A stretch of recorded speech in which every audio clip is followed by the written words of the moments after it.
All right, welcome everyone. Today, we're diving into something that's, well, one of the most powerful forces out there, our mindset. We're going to break down this really simple but profound story that shows how just one tiny shift in how you think can literally change everything about your life. I mean, it's a question we've all probably asked ourselves at some point, right? We all have these big dreams, but sometimes it feels like there's some invisible wall holding us back. Well, this story, it's got a really powerful answer to that. And it all comes back to this amazing quote from Napoleon Hill: "What you think about, you become." This is pretty much the foundation for everything we're about to unpack. It's this simple, almost radical idea that our thoughts aren't just, reflecting our reality. They're actually creating it.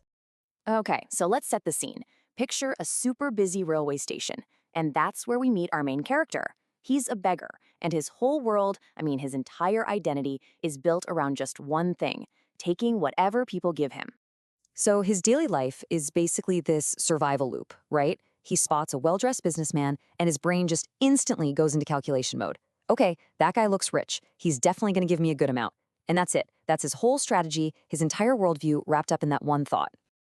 But then, one day, that whole strategy just gets completely blown up. He goes up to the businessman, hand out, expecting the same old thing. But what happens next? Yeah, it's anything but usual.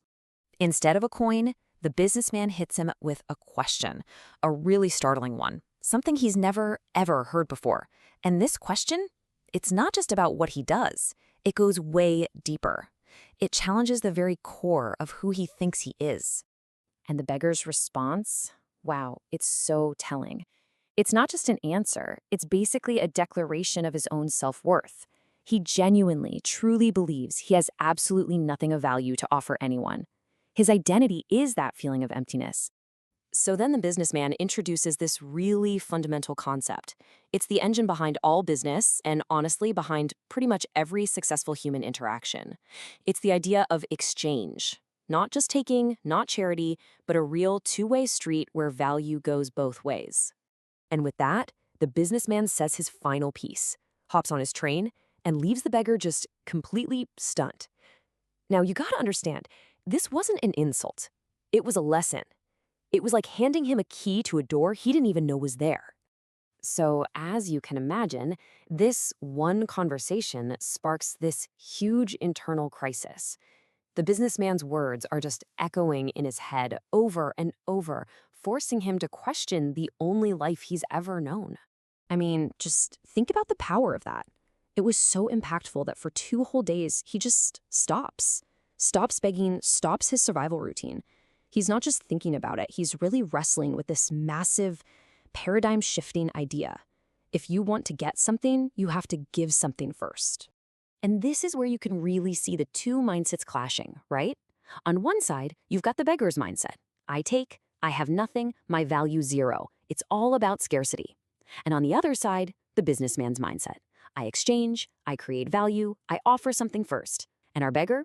He's standing right at the crossroads between these two worlds.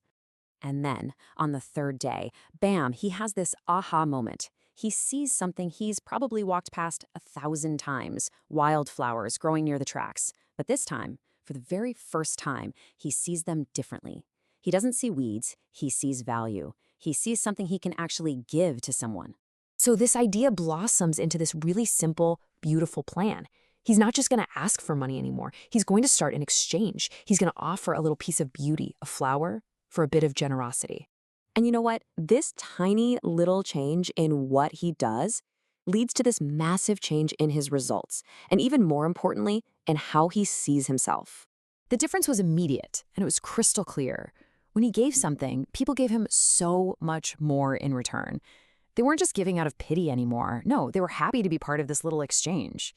The whole principle of value for value, it was actually working. So, a little while later, who does he see again? The same businessman. But this time, the whole vibe is different. The former beggar eagerly offers him a flower for his coin. And the businessman just smiles and says it. He basically holds up a mirror and shows the man the new identity he's been building for himself. And that's the moment. That's when it all just clicks inside his head. The businessman's words trigger this total revolution in his mind. He realizes, wait a minute, people aren't just giving me charity. They're paying me for my flowers. I'm not a beggar, I'm a trader. I'm in business. And just look at how fast this all happened. It started with one single challenging thought. That led to a simple idea, which turned into a whole new system. And in just 6 months, boom, a completely different life. Which brings our story full circle. We're back at that same railway station for one last, pretty amazing meeting. It's only been 6 months, and the two men meet again. But this time, they're both dressed like successful travelers. They're not a businessman and a beggar anymore. They're peers. They're equals. And this is where we get the powerful punchline of the whole story, straight from the man who lived it. The change wasn't about getting new skills or finding some hidden treasure. The potential was inside him the whole time. The only thing that really changed was how he saw himself. So let's wrap this up. What are the big takeaways here? Well, first, your perception really does shape your reality.